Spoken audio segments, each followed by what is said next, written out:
Welcome to Sport This Morning. I'm Cecilia Amogwe. It's great to have you join us again. I'm Tayo Salam. Okay, well, we're starting from this morning. Of course, we're starting from... What happened?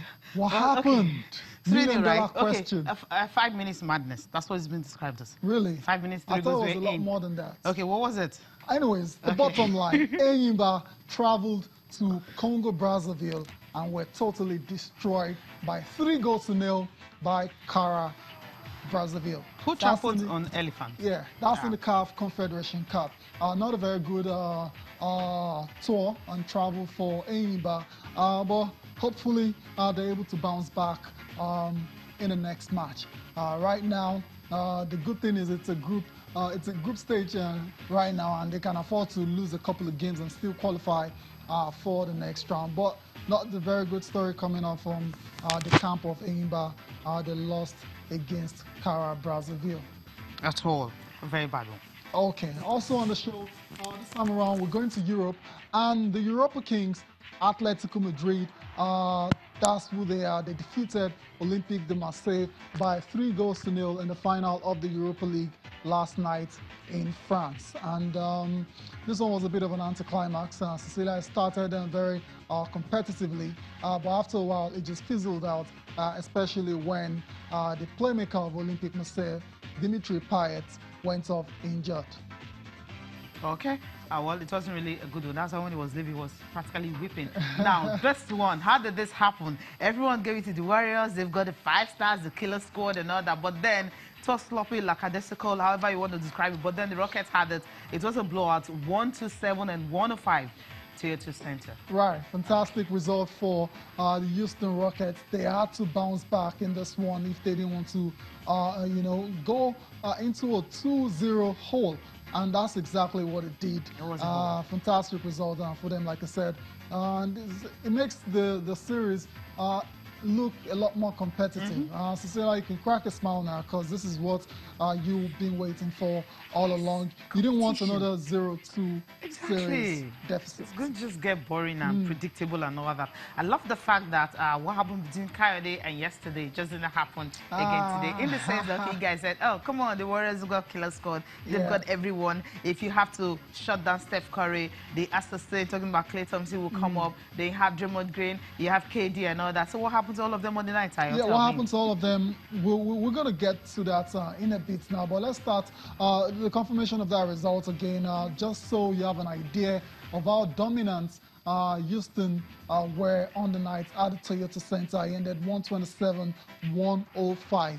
It was a comfortable victory for James Harden and his teammates. And we talked about yesterday how other players had to step up for Houston if they were to have a chance of progressing into the NBA Finals. And that's exactly what we saw, because Eric Gordon came off the bench to score 27 points for Houston. And it's just fantastic for Houston there. And apart from Eric Gordon, the other guys stepped up as well too. PJ Tucker had a playoff career high, 22 points. Coming off the bench? Exactly. Trevor Ariza again had 19 points. I remember these two guys struggled in game 1, and that went a long way in affecting the output, especially offensively, of the Rockets in game 1. But they rebounded nicely in game 2. 8 points, the 3 of them. And that's compared to 24 that they had in game 1. And that's how they've been able to win this particular game. We'll just quickly talk about the main guy of the team, James Harden. He was very decent in this game as well too. The first time around, he scored over 40 points. This time, just 27 points and 10 rebounds. Because he got contributions he got help. From 68 points from 3 players, and that's really a cool one. Okay, KD seems to be in a class of his own here. He got 38 points. Steph Curry, 16. Klay Thompson, 8. Okay. I mean, that's where they lost it. You asked them what happened to those guys, and you already said it. They didn't contribute offensively enough. Drab and dull. And when KD is doing all his best and scoring all those points, and you'd expect Klay Thompson and Steph Curry to do the same as well, but it wasn't meant to be for them on the night. Poor shooting night by their standard, scoring just 24 points after scoring 46 in game 1. So that's exactly where they lost shooting. it there. But like I said earlier, the series is well poised now. We're going to Game 3. That's going to be on Sunday on Warriors ground. That's at the Oracle Center. I imagine the Golden State Warriors cannot wait to get back home. I hope they will be on guard when they're shooting this time around, right?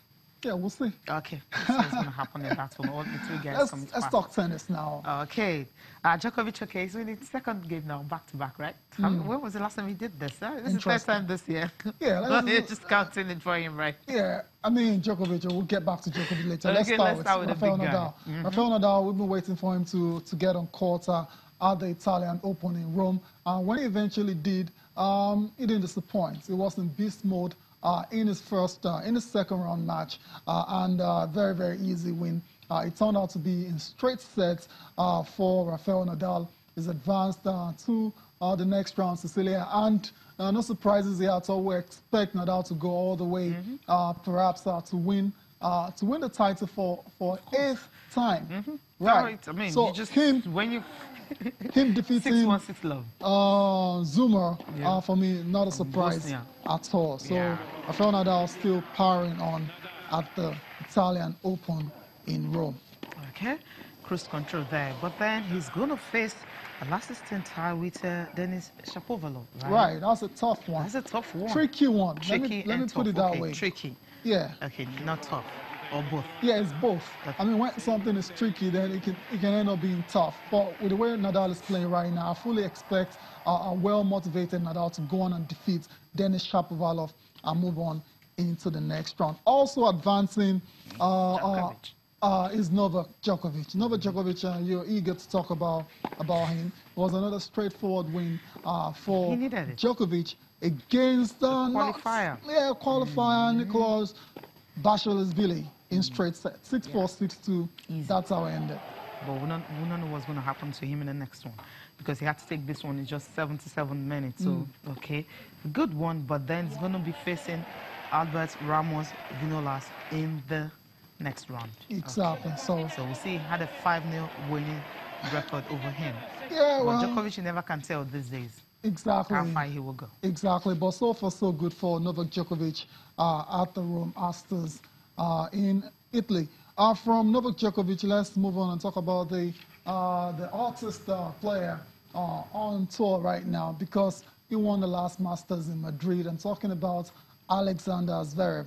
Alexander Zverev is through to the next round at the Italian Open as well, too. It was a very straightforward win for him over another Italian player who had all the support, but Zverev didn't really mind that at all. But before we get to Zverev, let's talk about Marin Cilic. Marin Cilic and Cecilia, one of those guys who was very good, but a lot of the times when we expect a lot from him, he has a way of disappointing us. But so far, so good. Marin Cilic is still going on strong at the Rome Masters. He faced up against American Ryan Harrison, and it was a 6-7, 6-1, 7-6 victory for Cilic.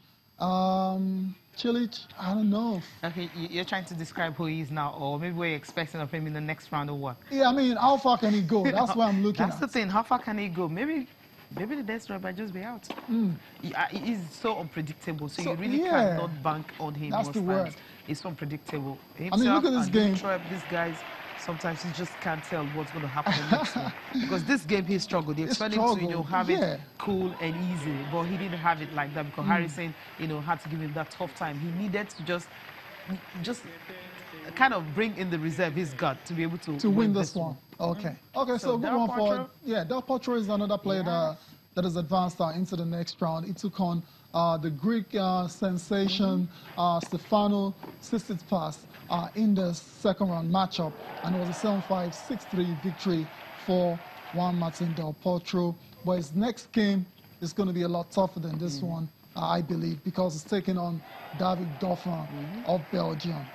And David Goffin is in top form right now. He's in top form right now. So we'll see if he's going to do it. We'll see how it pans out for Juan Martin Del Potro. The good thing about this Italian Open is a lot of the top seeds they all seem to be going on into the latter rounds of the competition. I was talking about Alexander Zverev earlier. We're going to see his own match in a bit. It took That's on, him right here. yeah, it took on Matteo Berrettini, Italian, who had all the support of the crowd. But yeah, Zverev couldn't be bothered at all. Because the first set was a lot tighter. 7-5 he ended, but by the time he found his rhythm, second set 6-2, and he's through to the third round. What do you expect from someone who just won the Masters? Exactly. But his next match is going to be very, very interesting because it takes on Kyle Edmund. Kyle Edmund is in superb form right now. Yeah. And once again, he took down another top seed in Lucas Pouille in their matchup. So Kyle Edmund coming into this battle again on a high, and I believe he's going to give Alexander Zverev a very good run for his money. Yeah, just hopefully it's going to be a very tough game and competitive also. Okay, right. Now let's move straight to the Channels International Kids Cup. Absolutely. Yeah, more schools are coming in, and this time around Delta State, theirs was known on Wednesday, and of course they've sent in Obuko, yes, Model Primary School from Delta State. They won the Headmasters Cup, and of course they will be representing Delta State, you know, this year. I love the fact that, you know, the way Delta State went about their own Buko Demonstration Primary School from Ughelli, you know, beating Pesto Primary School 2-1 in Warri. So this is the first time they're having this Headmasters Cup. They could have gone anywhere, just pick anyone to represent. For the fact that they were able to do this is something really cool. Yeah, let's get reaction. They all have to play some sort of competition to qualify. 497 primary schools. Boy, that's huge.